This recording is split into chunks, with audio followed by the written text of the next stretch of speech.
Hey there guys, Portal Master here, and in today's video we are going to be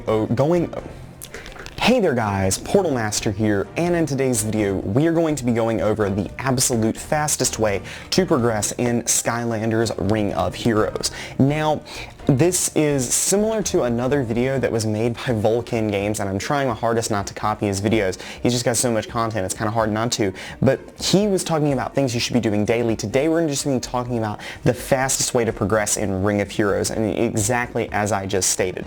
So you might be wondering, why are you trying to progress quickly? Well, see, here's the thing.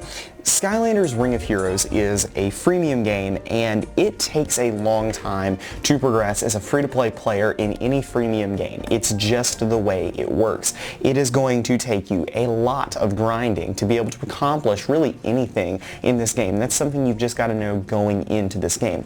So with that in mind, what do you need to be doing to actually maximize your grind? Well, first and foremost, this should be a pretty self-explanatory thing.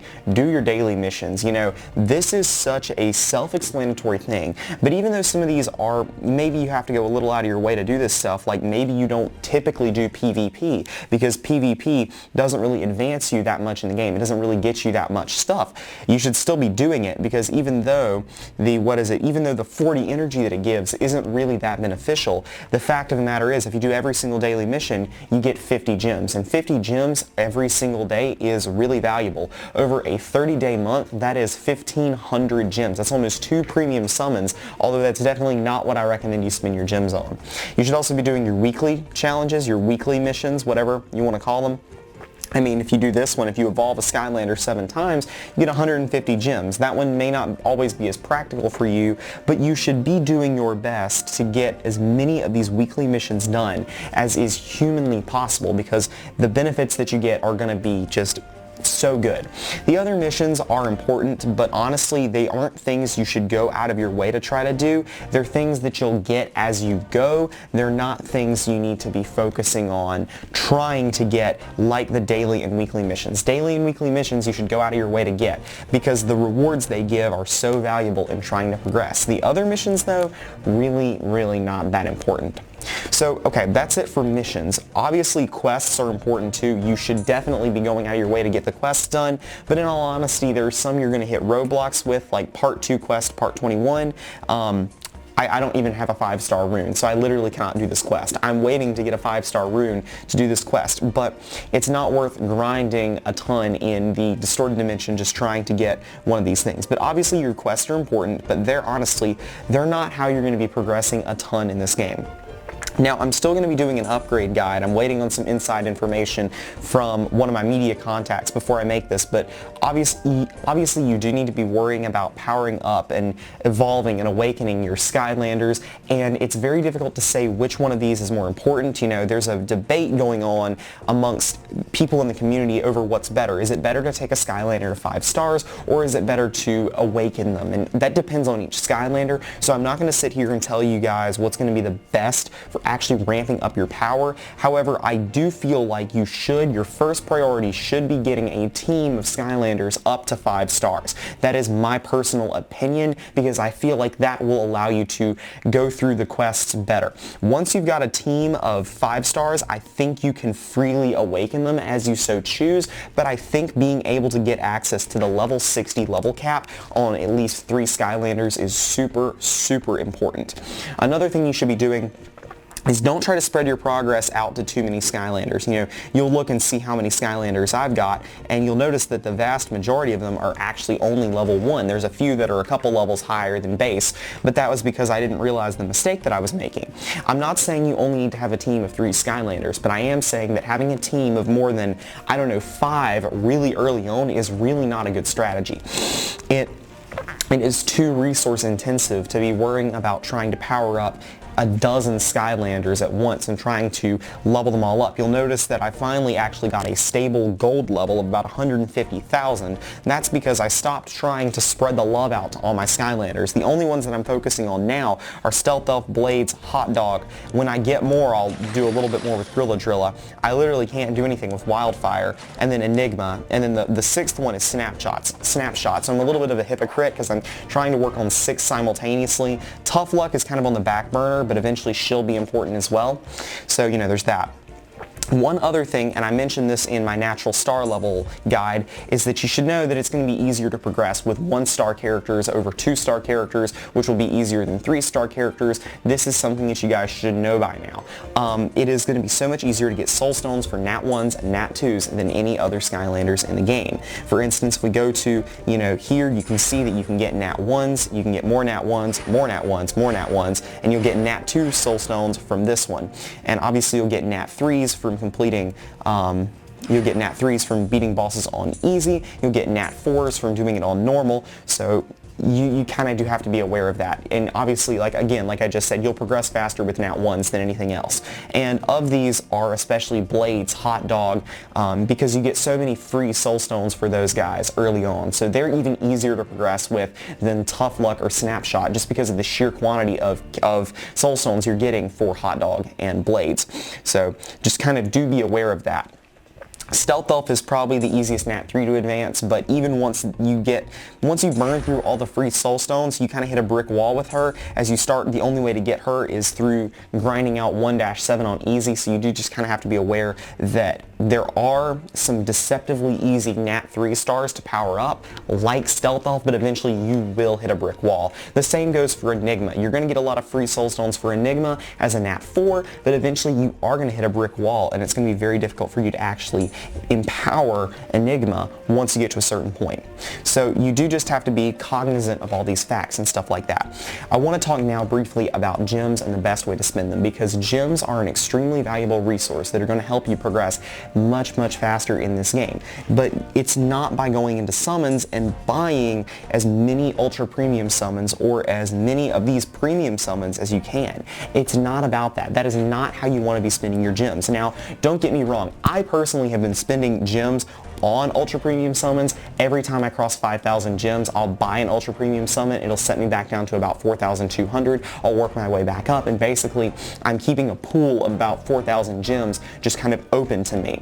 Now, the reason I'm doing this is because as a YouTuber, I want a natural 5-star to show off to you guys, but if I was not a YouTuber, I would literally not be buying ultra premium summons. I cannot stress enough how much this is not worth it to a free-to-play player. Now, if you are a big spender, then definitely ultra premium summons are the way to go, because ultra premium summons are how you're going to be able to get 5 stars and gems and soul gems for 5 stars and for 4 stars as well. It's going to be the best way to unlock characters. However, again, going back to the whole free-to-play player thing, it's not a good idea, especially not early on, because of the fact, this is super important, that the fastest way to level up, to progress in this game, is to just grind. And to grind requires energy, but you can only have a finite number of energy. You'll notice that the max for me right now as a level 25 Portal Master is only 98 energy, and while 98 energy seems like it's a lot, you'll quickly realize when you're trying to grind out any of these missions like the Bone Grave Village, you know, it's going to take 3. Well, if you're on normal, it takes 4. So you think 98. Well, if you're grinding 4 energy, that actually gives you less than 25 runs. It gives you 24 runs through anything on normal. And that's just not a lot. That's just not a lot of runs compared to the number you're going to need to do. Eventually, once you get up to like a level 59 Stealth Elf, you'll notice that she's going to require almost 18,000 experience to level up. Well, missions only give about 150 experience, so I'm going to try to do some math in my head, but that is over 125 runs, I want to say. It's about 125 runs to be able to level up Stealth Elf. That math might not be. I think it's maybe 120, but anyway, it's over 100 runs on a medium, on like a late game normal stage mission. That's a lot of runs. If you want to have 120 runs through anything, that's going to cost you 480 energy, and you cannot, that is not enough. 90 energy is just so insignificant, you know, compared to the number you need. You need to be spending your gems on energy refills. That is the #1 most effective way to spend your gems early game. Gold, horrible deal. Do not, and I repeat this, do not spend your gems to try to buy gold. Maybe if you're in an extreme pinch, but other than that, you should never use your gems to buy gold. It's a bad deal, and I don't recommend doing that. Do the Cave of Gold. They added the Cave of Gold, and it helps out so much. It's one of the reasons I'm actually able to hold a steady level of gold. It's because I'm getting about 30,000 gold per day just by doing the 3rd floor of Cave of Gold. Once I'm doing the 4th floor, oh, it'll be so much more. I'll be getting so much more gold, it won't even be funny. And so yeah, that's what you should be spending your gems on. It's the fastest way to progress. Just leave the game on auto grind while you're doing whatever. You know, I was responding to comments on YouTube this morning, and I just had the auto grinder going, grinding out levels for me. This is probably the best way to play this game, to try to progress long term. That is what you have to do. You simply have to sit there and you've got to do the grind. You just have to. It's the only way. Alright, so what else should you be doing? You should absolutely be grinding out the boss levels on every single one of the Shattered Islands, because it is pretty much the only way to get so many Skylanders soul gems. For instance, again, Stealth Elf. You want to level her up past the number of free gems or free soul gems you're getting, you gotta grind. You gotta grind in the Singing Forest. Same thing with all these other characters. You know, the only reason I have Stink Bomb, Dive Clops, and Flare Wolf is because I've grinded through normal mode on all these. I think I'll be getting Airstrike very soon. It's only a couple more days. I think I did the math. I think that if I grind through 3 times 1-7 every single day, it'll take me about 45 more days to get the number of Soulstones that I need to level up Stealth Elf to a 6-star character. That's what it's going to take. It's going to take me even longer to try to awaken her, but that's a grind that I'm prepared to do once we're there. You've got to be running through these things every single day. To run through this, though, just for comparison, I needed to purchase an energy refill just to do that. So again, that does just show you the importance of those energy refills. You need to be doing those every single day, because if you don't, you're never going to power up so many of your Skylanders. So many of them are just going to sit there and never be powered up. You've got to absolutely do those. There's no other way. Another super important thing to be doing is the Realm of Souls. The Realm of Souls is tantamount to being able to power up so many of your characters. I haven't done it for today yet, but you'll see that today we've got Hot Dog, Blades, and Gilgrunt, which is actually extremely amazing because I need more Hot Dog and I need more Blades to be able to power them up. I want to get Hot Dog up to his next star level. I want to get Blades up to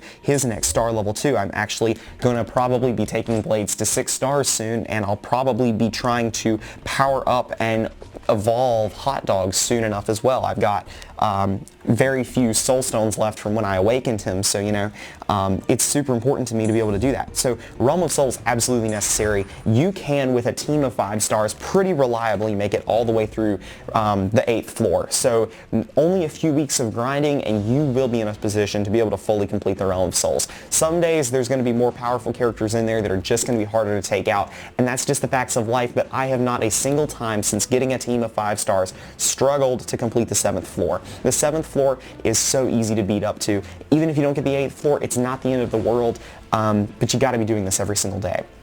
The Mirage Tower, also super important. It resets every single month. This is the only way to get upgrade materials. It's the only way. If you want to upgrade your skills, you have to do this. You just have to. Now, I'm currently stuck on floor 38. I'll be trying to get to level 40 because every 10 levels you get good items, but honestly the Mirage Tower is not as important to progression as some of the other things, but it is still important if you want to get those upgrade materials, because it's the only way to get those things. So it's not something you should be grinding out, because it's not something you can grind out, but it's something that you should be, every time you power up your Skylanders, every time they level up, you should probably try your Mirage Tower again once you're feeling up to it, because it's super important to be able to do that.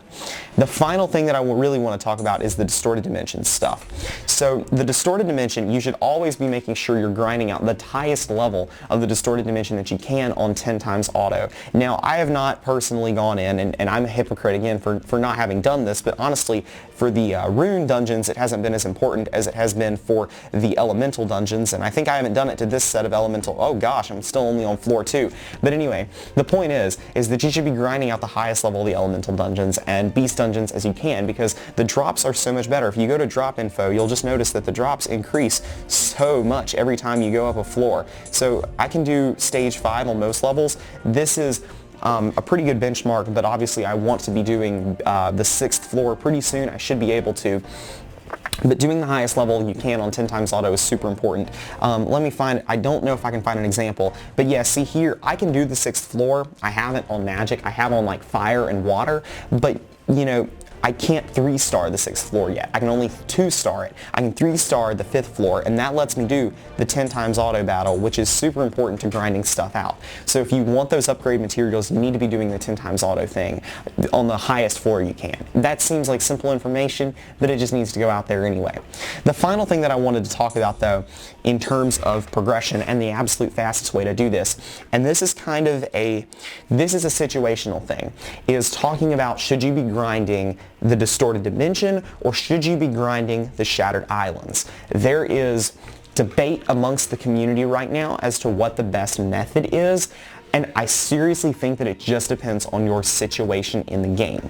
If you are currently trying to level up your Skylanders to take them to their max level so that you can evolve them, you definitely want to be doing the Shattered Islands. If you need gold, you need to be doing the Shattered Islands. If you need Soulstones, again, the Shattered Islands are the way to go. It's the best way to power up your villains too, because you'll get the blue potions from there. You'll be able to actually power them up, and you'll actually be able to get Soulstones for them as well. So that is where the Shattered Islands come in. But the Distorted Dimension is still useful and is still worth grinding out even as a lower level player, because the upgrade materials are so important. You know, it's important to level up your Skylanders, but it's also important to get those upgrade materials. I primarily grind the Shattered Islands because I'm trying to level up my Skylanders, but the Distorted Dimension is still super freaking important to grind out, even as a low-level player, because if you don't do that, you're not going to be getting the upgrade materials you need, and then you're going to struggle to actually upgrade your characters. So it's super important to be grinding out both of them. But as far as what should you just be doing again and again and again, it's probably the Shattered Islands, because the Shattered Islands are just going to be the best way overall to get all those things: experience, Soulstones, blue potions, gold, all that stuff. And wish stones are actually important, because wish stone summons are how you're going to be getting a lot of 1 through 3-star Skylanders shards in addition to the going through the Shattered Islands. So wish stones are super important, and they're another benefit to going through the Shattered Islands. Shattered Islands overall have probably more drops that are useful, but the Distorted Dimension has more useful drops, if you catch what I'm saying. So do both of them, but just be aware that you need to only probably be focusing on grinding one out at a time, and the Shattered Islands would probably take precedent most of the time. So hopefully this helps you guys progress a little bit faster in Ring of Heroes. If you'd like me to do any more in-detailed videos talking about how to progress in Ring of Heroes, talking about tips and tricks for this game, be sure to leave a comment down below, because I am welcome to feedback all the time. Hopefully you guys enjoy it, and hopefully this video does help you. If it did, leave a like down below and tell me what you think as well. That's all for now. This has been Portal Master. Remember to like, comment, subscribe, and shout out to all my patrons on Patreon, especially the Collector Creepypasta, Portal Power TV, and Nacho S. See you guys next time.